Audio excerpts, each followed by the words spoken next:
Hey everyone, welcome back to the channel. I'm so glad you're here today because we're going to break down one of the biggest challenges English learners face, understanding and using English tenses. If you've ever found yourself stuck in the middle of a sentence, unsure whether to say I go, I went, or I have gone, you're not alone. Tenses are one of the main reasons many learners feel nervous about speaking, and they're also one of the key ingredients for sounding fluent, clear, and natural. When you know how to use tenses confidently, you don't just speak better, you think better in English. You can tell stories, explain your thoughts, and express emotions without second-guessing every word. So in this video, we're going to go through the major English tenses, part by part, using real-life examples, natural conversations, and smooth explanations to help you feel at home with time in English. Let's get started. Part 1. Present tenses. Let's begin with the present, because it's where we spend most of our conversations. When we talk about habits, facts, or general truths, we use the present simple tense. For example, you might say, I wake up at 6 a.m., or she speaks English very well. These are things that happen regularly, or facts that are always true. You're not describing something happening right now, but something that is true over time. Imagine someone asks you, do you drink coffee? And you say, yes, I drink it every morning. That's a perfect example of present simple, a routine, a habit, a part of your life. But if we want to describe what's happening right now, we switch to the present continuous tense. This is when we use the verb to be, with an ing verb, like I'm talking, she's working, or they're watching a movie. It's great for describing temporary situations, things in progress, or actions happening at this very moment. Picture this. Your friend calls and asks, "What are you doing?" You respond, "I'm just relaxing at home." That's present continuous. You're giving a live update on what's going on. There's also a tense that many learners overlook, the present perfect. This one helps you connect the past to the present. You're not saying exactly when something happened, just that it has happened before now, and that it still matters. For example, I've lost my keys means you lost them recently, and you probably still don't have them. Or, she has visited Paris. It happened before, but you're not saying when. You use this tense a lot when talking about life experiences, like, have you ever tried sushi? Or, I've never seen that movie. It's incredibly useful.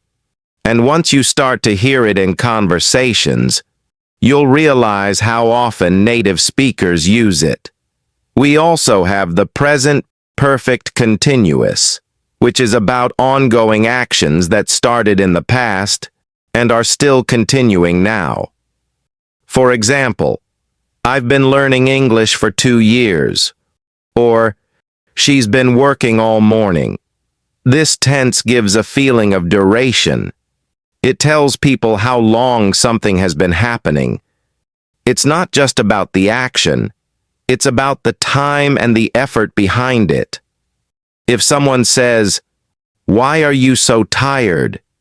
and you answer, "I've been studying non-stop," that's exactly the kind of natural way this tense appears in everyday English. Part 2. Past tenses. Now let's take a step back in time to talk about the past. The past simple tense is probably one of the first tenses you learned, and it's used for completed actions that happened at a specific point in the past. You'll hear people say things like, "I watched that movie yesterday," or "She called me last night." These are finished events. They're over, and the time is either stated or clearly understood. If someone asks, "What did you do last weekend?" and you say, "I went to the beach," that's the past simple in action. Simple, clear, and direct. But what if you want to describe something that was happening in the past? Something that was in progress? That's where the past continuous comes in. You'd say things like, "I was reading a book when the phone rang," or "They were cooking dinner when I arrived." This tense helps paint a picture. It sets the scene. It's great for storytelling because it shows what was going on in the background before something else happened. Then there's the past perfect, and this one helps you go even further into the past. It's used when you want to explain that one action happened before another past action. For example, "I had already eaten when she arrived," or "By the time I got to the station, the train had left." It helps organize your story. It gives you a timeline, and it adds clarity when you're talking about multiple events in the past. It's especially helpful when you're writing or telling a detailed story. We can also combine past time with a feeling of duration, and that's where the past perfect continuous comes in. You might hear sentences like, "I had been studying for hours before I took the exam," or "She had been crying before you called her." It adds emotion. It shows how long something had been going on before another moment. This tense isn't used all the time, but when it is, it's powerful for expressing effort, struggle, or momentum that led up to a certain point. Part 3. Future tenses. Now let's look ahead, because we often talk about plans, hopes, and things that haven't happened yet. One of the most basic ways to talk about the future is with will. You might say, "I'll call you later," or "It will be sunny tomorrow." This form is great for predictions, promises, or quick decisions. Imagine you're with a friend, and they say, "I'm hungry." You respond, "I'll make something for us." That's natural use of will. It's instant, helpful, and future-focused. But if you've already made a decision or have a strong intention, you might use going to. You could say, "I'm going to start a new course," or "They're going to move next month." This shows planning, something that's been decided before the moment of speaking. It's subtle, but native speakers use this form all the time when they've thought ahead. We can also talk about the future using the present continuous, especially for scheduled events. You'd say, "I'm meeting my boss tomorrow," or "We're flying to Rome next weekend." These are fixed plans, often with time details, and this form helps make your speech sound organized and confident. If you want to talk about something that will be in progress at a certain future moment, we use the future continuous. You might say, "This time next week I'll be lying on the beach," or "Don't call me at 8, I'll be driving." It adds a visual feeling, like you're describing a live moment in the future. And finally, there's the future perfect. used when something will be completed before a certain future time.